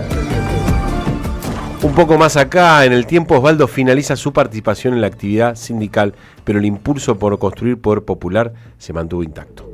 Más adelante se funda aquí en el barrio de Caballito, donde yo había venido a vivir, la unidad básica Luis Polito Arcuschín, que es de donde vengo militando desde hace 10 años. Desde esta unidad básica participo en la coordinación del Consejo Consultivo de la Comuna 6 y también integro como secretario de Asuntos Vecinales el Partido Justicialista de Caballito. Desde la unidad básica venimos realizando obviamente muchas actividades, pero fundamentalmente desde hace un largo año y medio, ya va para 2, venimos llevando adelante una olla popular en una asociación vecinal y de jubilados de la Plaza Irlanda, a la cual concurre una cantidad importante de gente. Cuando uno asiste a historias de vida como estas, no puede evitarse preguntarse: ¿por qué? ¿Por qué una persona, un héroe desconocido, elige estos caminos? ¿Y por qué continúa eligiendo el camino de la organización colectiva aún luego de semejante camino recorrido? Me parece que tuvo mucho más que ver el contexto que inclusive razones de tipo individual. Esa época en la que era joven eran épocas de la guerra de Vietnam, la revolución cubana, Guevara, el Mayo francés, eso como grandes hitos históricos, y aquí en la Argentina la resistencia peronista que deriva en las organizaciones armadas, la CGT de los argentinos, el Cordobazo, la década de los 70. Es decir, lo social, el contexto colectivo, que pesaba mucho más que el individual. Es decir, tal vez en este contexto encuentre la respuesta a ese interrogante. Lo colectivo, lo social estaba en el aire, en los cuerpos, me abrazó, me empujó, me incluyó. Sobre todo teniendo en cuenta de que tenía una familia peronista, un hogar peronista, que eso por supuesto influyó mucho. No eran solo tiempos de reivindicaciones puntuales. Efectivamente queríamos cambiar el mundo, eso creíamos. Y tal vez una frase del compañero Enver El Kadri resuma con mucha más claridad esto. Decía Enver: perdimos, no pudimos hacer la revolución, pero tuvimos, tenemos, tendremos razón para intentarlo y ganaremos cada vez que algún joven lea estas líneas y sepa que no todo se compra ni se vende y sienta ganas de querer cambiar el mundo.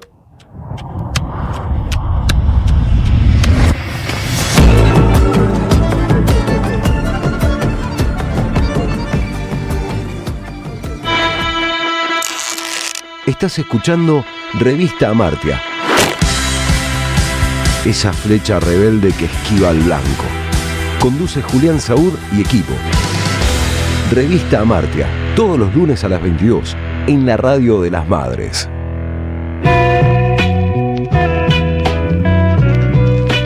Seguimos en la Revista Amartya. Hay gente que dice: che, qué lindo este programa, qué bueno. Bueno, síganos en @Revista Amartya. También sigan a la radio en YouTube, no sean turres, pongan el OK, porque queremos llegar a los 100.000 seguidores en YouTube. Acá me dicen que bueno el programa, lástima que bueno.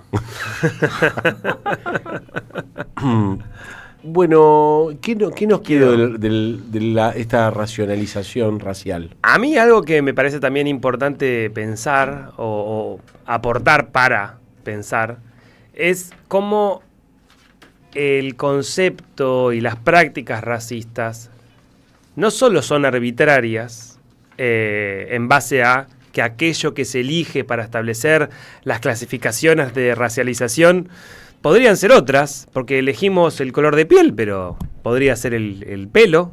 Los pelados podríamos ser una raza superior, obviamente. Está bueno eso, porque claro, es la piel nada más, ¿no? Pero ¿por qué no el tamaño del lóbulo izquierdo de la oreja? Yo digo tamaño y ya automáticamente pensás. Vamos en el pene. Pero ¿por qué no en la estatura?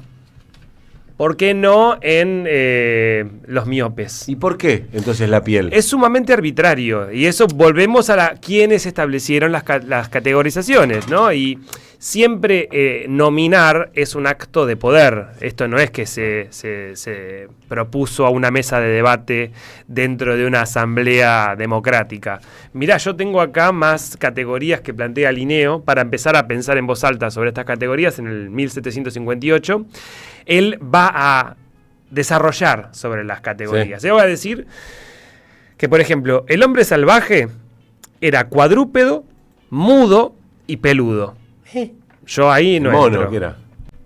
Que el hombre americano era de color cobrizo, colérico, erecto, que tenía cabello negro, lacio, espeso, fosas nasales anchas, rostro áspero, barba escasa, obstinado, contento, libre, y que se pinta líneas rojas, y que está regulado por las costumbres. Recordemos, Linneo no salió nunca de América. Linneo no vio nunca un americano. ¿En serio? ¿No? El europeo, de tez blanca, sanguíneo, fornido, está regido por leyes. El asiático, regido por las opiniones, oscuro, melancólico y rígido, cabello negro, ojos oscuros, severo, arrogante, codicioso. Todos sabemos que los asiáticos son amarillos. Y que saben hacer muy buenas matemáticas. El africano, negro, flemático, relajado, cabello negro, rizado, piel sedosa, nariz chata, labios tumidos, regido por el capricho. Me imagino a Linneo toqueteando gente. Decía, a ver, vos sos suave. Apagaba la luz y decía, vengan que tengo que hacer un experimento. La ciencia es así, nos jodamos. Y esto me lleva a pensar en que hoy nos parece una estupidez, pero esto lo dice el tipo que creó el sistema de clasificación natural que se usa en la actualidad. Entonces, esto nos lleva a relativizar. Somos todos unos boludos. Pero claro, somos todos uno más boludo que el otro. Y el que no se cree boludo es el más boludo de todos.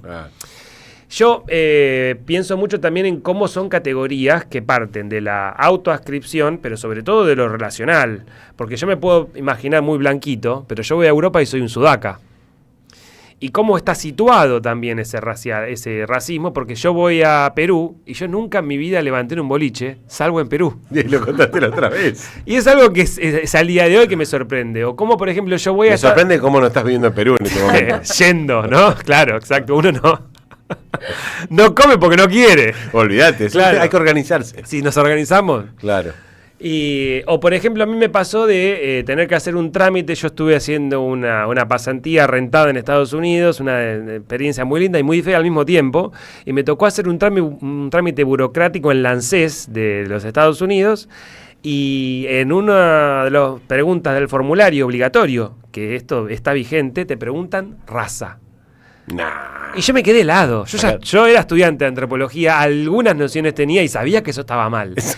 Pero en lugar de ir y discutir con la empleada estatal que estaba mascando chicle y súper divina, me atendió perfectamente, le dije, ¿yo qué tengo que responder acá? Y la mina me miró y me dice caucásico.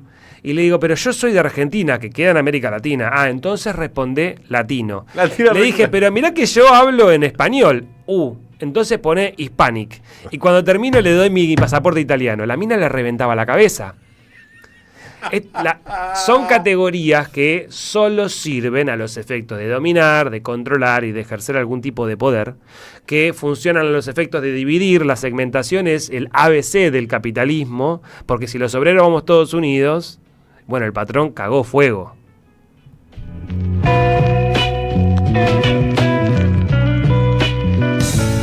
Deja tu mensaje en nuestra línea de oyentes de WhatsApp 11 3200 0530.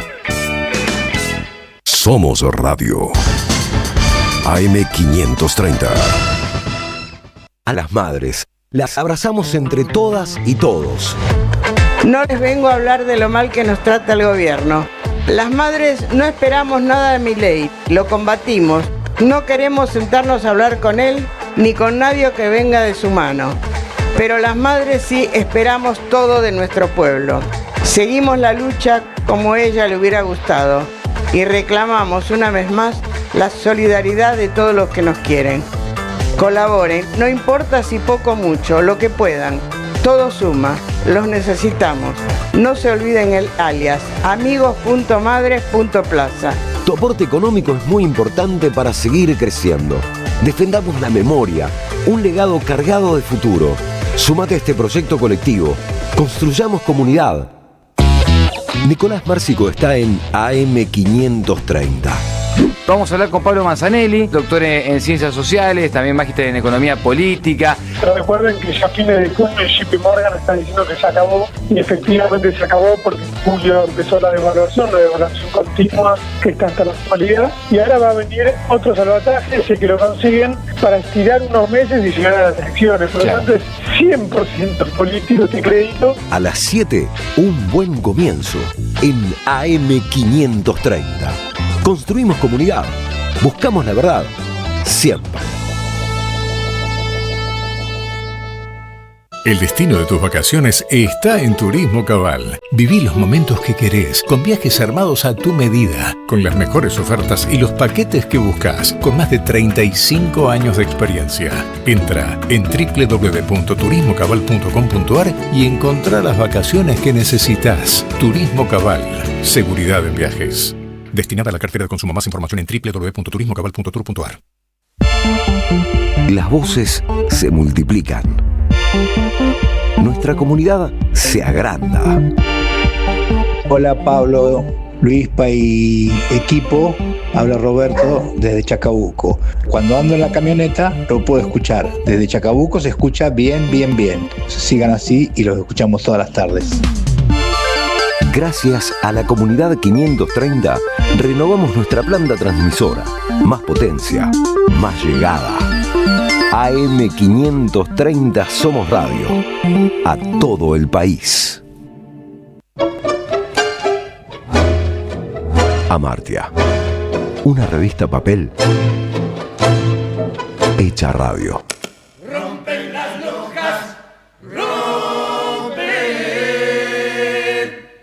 Parche y madera, morena. Dale a la lonja, moreno, que resuenen los candombes por Figari una vez más. Querido amigo Figari, pintor de la tierra mía, usted nunca imaginó que un candombe le daría. De tanto mirar sus cuadros, aquí... El negro es un tema central en las artes visuales inspiradas en el candombe, representando no solo a una comunidad cultural, sino también un legado histórico y una expresión de identidad nacional. De la tierra mía. Artistas como Pedro Figari utilizaron el candombe para retratar la memoria colectiva, la celebración y la mezcla cultural a través de escenas vibrantes con figuras negras danzando en torno al tambor, capturando la emoción y el dinamismo del ritmo con colores vivos y pinceladas gestuales.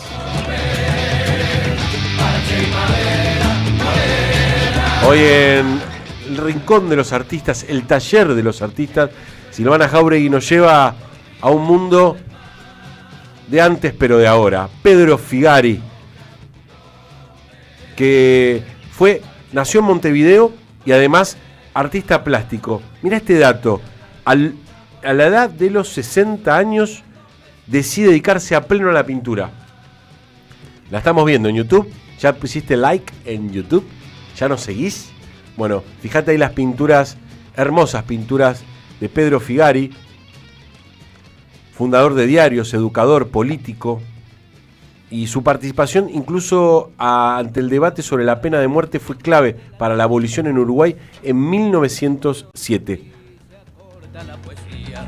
La música y la pintura andan por la... Vale la pena retomar esta idea del candombe, que quiere decir lugar de reunión o ceremonia. También es el nombre de la música del tambor o tangó.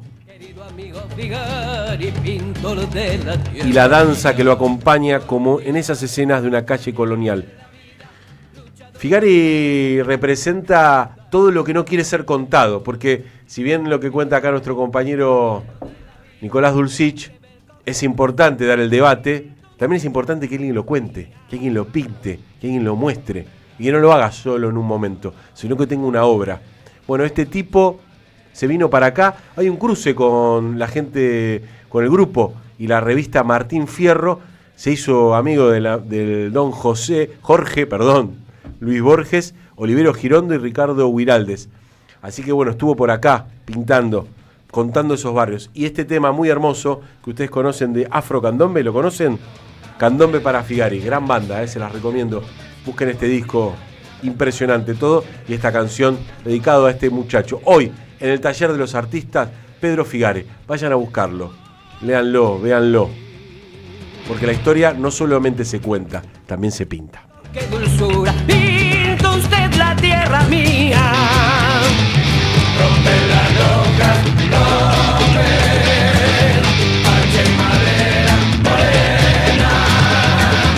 Dale a la roca moreno, que resuenen los candombes por Figari una vez más.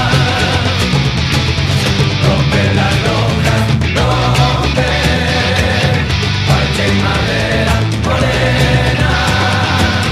Dale a la roca moreno, que resuenen los candombes por Figari una vez más. Que resuenen los candombes por Figari una vez más. Que resuenen los candombes por Figari.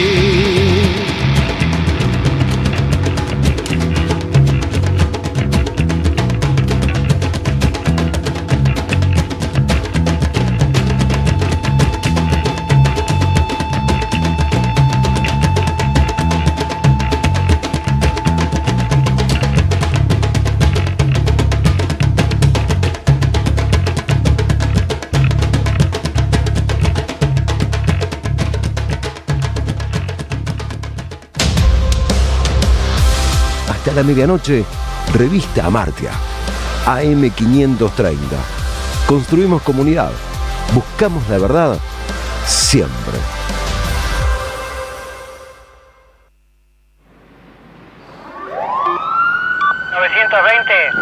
Conforma la era número 11. Era número 11.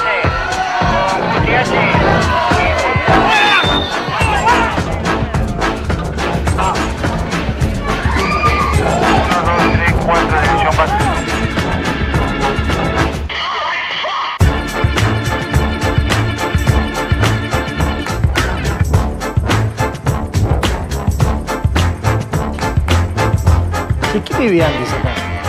¡Vamos!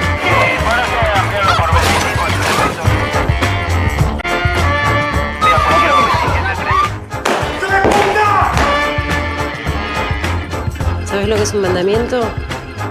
No quilombo, no drogas y no metes a nadie, absolutamente a nadie acá adentro. ¿Sí?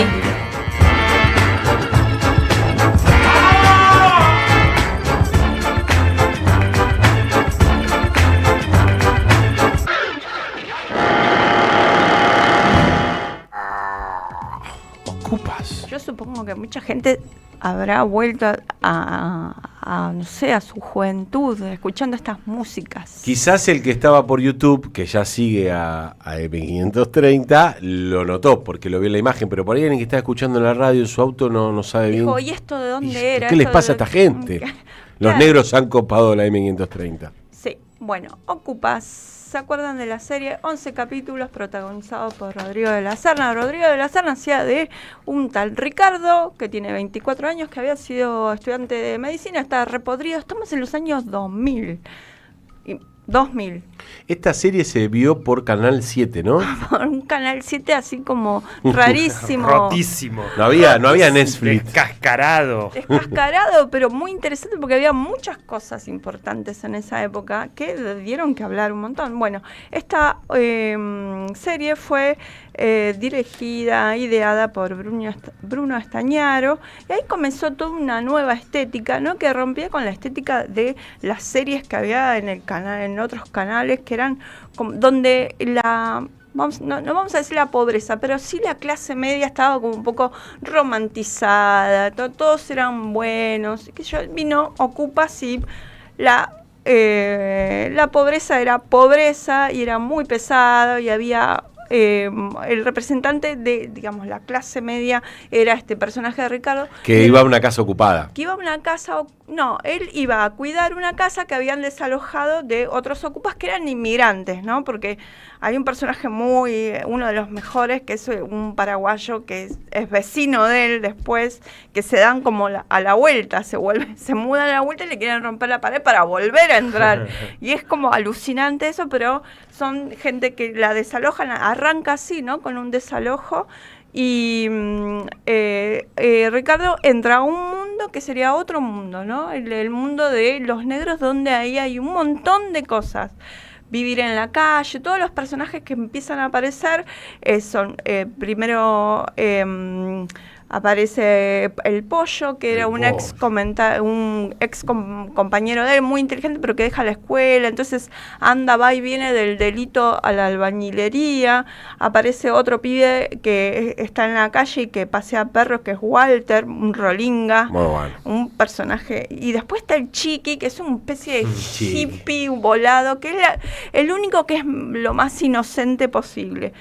Bueno, ¿y quiénes son los que están en contra? Digamos, la banda que pone el manifiesto del conflicto es el negro Pablo, uno de los personajes más terribles, y hay una escena, entonces me voy a concentrar en esa escena en la que hay como una especie de violación que está como demorada, ¿no? Que nosotros vamos viendo cómo se enrarece ya el clima de la casa del negro Pablo en el doque. Que ya es un meme.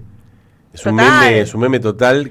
No te persigas. Pero claro, expliquémosle al que no vio la serie, que es él yendo, no me acuerdo por qué va a la casa del negro Pablo. Va a buscar al Pollo, porque bueno, y el negro Pablo que se quiere cobrar la... Entonces le dice, ¿cuándo viene el Pollo? Y sabía que no iba a venir el Pollo. Claro, pero empiezan como de día. De día y se queda hasta la noche. Se queda hasta la noche, pero... Tranquilo, vos tranquilo. Y hay otros personajes. Y hay una señora, yo siempre me acuerdo que hay una señora como sentada, una mujer muy grande, que de repente se para ya de noche y todo está muy raro, muy tenso, pero lo lleva como al límite. Bueno, y hay una especie de intento de violación y aparece el Pollo y los amigos que lo salvan. Bueno, el tema básicamente es la amistad dentro de especie de grupo muy diverso, que empieza con esto de que se encuentran medio por azar y se dispersan por azar. En los 11 capítulos se construye esta historia y se termina, o sea, empieza y termina de la misma manera, como si fuera un círculo. Así que yo les recomiendo, que está en Netflix, totalmente vuelta a música. ¿Esa sirena está sonando acá en la radio? Nos viene a buscar a nosotros. Me dio un poquito de miedo. ¿El dólar cuánto está? Dante Mastropiero, que es el negro Pablo, es un personaje que en realidad no es actor, sino que lo habían traído especialmente porque era amigo de gente que trabajaba en la producción, diciendo, nosotros necesitamos gente posta para dar toda esta cosa. El physique du rol. Claro, el realismo este. ¿Es su primer papel? Sí. Mirá. Sí. Porque yo no tengo muy claro, ¿qué año es ocupas? 2000. Es la primer corriente de este tipo de cine y series. Bruno Estañaro, bueno, que empieza Mundo Grúa, empieza Pisa Virrey Faso, bueno, todo esto que retrateaba una Argentina, una ciudad así, donde la miseria no tiene nada de romántico, es realmente lo que después vamos a ver en el 2001, cuando estalla realmente en la sociedad. Claro, hay una lógica todo. De mostrar esa subterránea cultura, pero no de una idea de la romantización, sino de la realidad, a tal punto que hay actores que los traen directamente por cómo hablan ya. Pero creo que es lo que decía, la clave de lo que decía Mariana recién, más que subterránea la realidad, no estaba siendo narrada por los canales de televisión privados. Claro, y me parece que lo que narra también en el fondo es esta idea de una clase media que se termina como sin fronteras, empieza a pasar al otro lado, que sería el otro lado de la clase más baja, porque hay una especie de mezcla total que después pasa en la realidad. La gente se queda sin comer, la gente, algunos pierden los ahorros, otros nunca tuvieron ahorros, pero se queda, hay desocupación, etcétera, etcétera, y todo eso es un caldo de cultivo que termina en el 2001. Por supuesto, el arte siempre es adelante y por eso yo me dedico a la cultura, me dedico al arte, porque digo, siempre, cuando hablamos de política estamos hablando de cultura y cuando hablamos de política estamos hablando de cultura. Bueno, véanla la serie, Ocupas, que está... Yo no la vi cuando se estrenó, la vi hace muy poco, te diría. La música que tenía originalmente era preciosa, la tuvieron que sacar porque obviamente cuestiones de derechos. ¿Qué pasó? ¿No podían pagar la música original? Y cuando cambió un poco la ley y como ahora está en las grandes plataformas, hubo que sacar, claro. Mejoró la calidad de la imagen, pero tuvieron que sacar algunos temas que, por ejemplo, estaba Almendra, había mucho de rock nacional que estaba muy bueno. Está caro. Entonces, Santiago Motorizado hizo la nueva música. Bueno, búsquenla, Ocupas, la verdad que vale la pena, es una obra de arte. Yo la vi mucho tiempo después. Muy divertida también, tiene escenas de todo tipo, como nos gustan. Me queda una duda. ¿Qué pasa con el Canal 7? ¿Qué está pasando? Si ahora yo pongo Canal 7, por ejemplo. Está Karen Reinhardt. Karen. ¿Tenemos el ganador del libro? Digámoslo antes de irnos. No, esperen que lo tengo en el celular. Lo esperamos. Porque este programa da suerte. Ojo el domingo. ¿Qué va a hacer usted el domingo? ¿Ya tiene pensado que va a hacer? A votar. Lleva la boleta bajo el brazo, como dijo Karen. No se puede, ya no se puede, hay vuelta única. Dios mío. ¿Para qué pidieron la boleta única si no la van a usar? No saben para qué sirve. Ya nos vamos. La ganadora entonces es... Bueno, ese señor que toca, o señora. ¿Qué pasó? Roberto Grunberg. Roberto, con el DNI que termina en 658. 658. Dígame, ¿a dónde tiene que ir Roberto, Grunberg? tome nota. Con su DNI, 658. Sí. Roberto, lápiz y papel. Estoy dando tiempo. Dale, Roberto. Se lo mandamos por WhatsApp. Castillo, 1486, de 10 a 18, en la editorial Caja Negra, y dice, hola, ¿qué tal? Soy Roberto y gane un libro. ¿Cómo es Castillo? 1486. Perfecto, así van a la editorial Caja Negra y también se compran un libro si no ganaron. ¡Nos vamos! Sí, rápido, porque hay gente que quiere irse a dormir. Gran equipo, ¿eh? El señor Nicolás Dulcich con nosotros. Parece medio indígena, pero no se engañen. Este viene de Europa, de la Europa media xenofóbica, ¿verdad? ¿De dónde venís? Qué hermoso. La señora Mariana Collante. Collante, ¿qué pasó? Silencio. Los mexicanos salieron de los indios, los brasileros salieron de la selva, pero nosotros los argentinos llegamos de los barcos. ¿Cómo puede ser que esto pasó? No se puede creer. Ya se fue, pero el señor Damián Kotz... Es muy oscuro. Sí, muy oscuro, es verdad. Del otro lado del vidrio, nuestra productora offshore, Camila Sánchez... Está viniendo mucho turismo marrón, ¿me entendés? Y cuando uno dice marrón, o dice negro, o negro de M, lo que sea, lo está diciendo no despectivamente hacia la persona. No, claro. Hacia el colectivo. En la operación de video, la señora Ailén Pavón. ¿Alguien quiere tomar café? Yo sí, por favor. Pues será negro si quiere, negro como su corazón. Me molesta escucharlos, los odio, los odio. Esto es hermoso, este hay que cortarlo y llevárselo.